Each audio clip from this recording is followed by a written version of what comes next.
Hey guys, আশা করছি সবাই ভালো আছো। আমি অনেক অনেক ভালো আছি। দেখতে পাচ্ছ বিকেল হয়ে গেছে। আজকের ব্লগটা এখান থেকে স্টার্ট করলাম। দেখতে পাচ্ছ সব কিছু সেরে নিয়েছে একদম। আশা করছি এই ব্লগটা সবার ভালো লাগবে। আমার ব্লগ যারা যারা দেখো তাদের লাইক সাবস্ক্রাইব করে নিও। দেখতে পাচ্ছ ঘরটাও সব গুছিয়ে নিয়েছি। বিকেলে সব কাজ টাজ কমপ্লিট করে নিয়েছি। এখন চলে যাব রান্নাঘরে খেতে যাব। সব কাজ টাজ কমপ্লিট করেছি, স্নান করে একদম রেডি হয়ে গেছে। তারপরে যাচ্ছি এখন খেতে। প্রচণ্ড খিদে পেয়েছে গাইস। আশা করছি এই ভিডিওটি সবার ভালো লাগবে। আজকের ওয়েদারটা খুব সুন্দর ছিল, কিন্তু প্রচণ্ড গরম গাইস।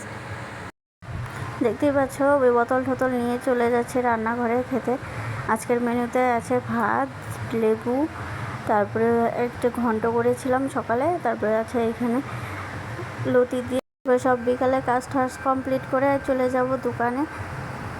দেখতে পাচ্ছ দোকান থেকে অনেক কিছু নিয়ে এসেছি গাইস। দেখতে পাচ্ছ আজকের ওয়েদারটা কীরকম, আকাশটা পুরো নীল নীল হয়েছিল। দোকান থেকে ধূপকাঠি, ম্যাগি সব কিছু নিয়ে এসেছি। মেয়ে খাবে, আমিও খাবো। টুকটাকি জিনিস নিয়ে এসেছিলাম। দেখতে পাচ্ছ সন্ধ্যা পড়ায় লেগে গেছে।